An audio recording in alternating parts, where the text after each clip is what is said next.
Kheralu ST depot મેનેજરની ગેરહાજરી વગર પણ કર્મચારીઓએ ગૌરવ વધાર્યું। ખેરાલુ એસટી ડેપોમાં ટીસીની પરીક્ષા યોજાઈ હતી, જેમાં 99 કર્મચારીઓએ પરીક્ષા આપી હતી। તેમાં 71 કર્મચારીઓ પાસ થયા। 90% પાસ થતાં પરિણામમાં સિદ્ધિ મળી તેવું મહાજન મંડળના અગ્રણી જયેશભાઈ મોદીએ વિગતો આપી। ખેરાલુ એસટી ડેપોમાં પાસ અધિકારી અમિતભાઈ બારોટે મીડિયા સમક્ષ વિગતો આપી। બારોટ સમાજના 8 કર્મચારીઓ 100%થી વધુ પાસ થયાનું કહ્યું અને કાયમી ડેપો મેનેજર સહિત ખાલી જગ્યાઓ પર પણ તાત્કાલિક નિમણૂક કરવામાં આવે તેવી માંગ કરી।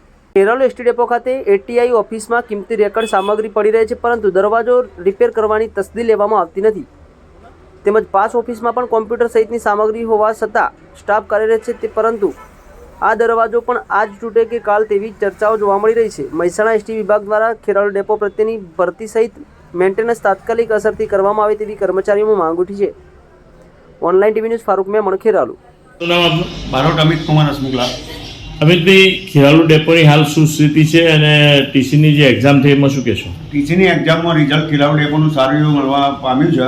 અહીંયા 5 ટીસીનું મહેકમ છે, જે જગ્યા જલ્દી ટ્રાફિક કંટ્રોલની જગ્યામાં જે ઘટ છે એ વહીવટને વિનંતી કે જલ્દી પૂરવામાં આવે અને અમારા ડેપોમાં હાલ એટીઆઈ ટીઆઈસીની તેમજ ડેપો મેનેજરશ્રીની જગ્યાઓ ખાલી છે, તો એ જલ્દી પૂરવામાં આવે તો ડેપોનો વહીવટ સારો એવો ચાલી શકે અને આવકમાં પણ વધારો થઈ શકે છે।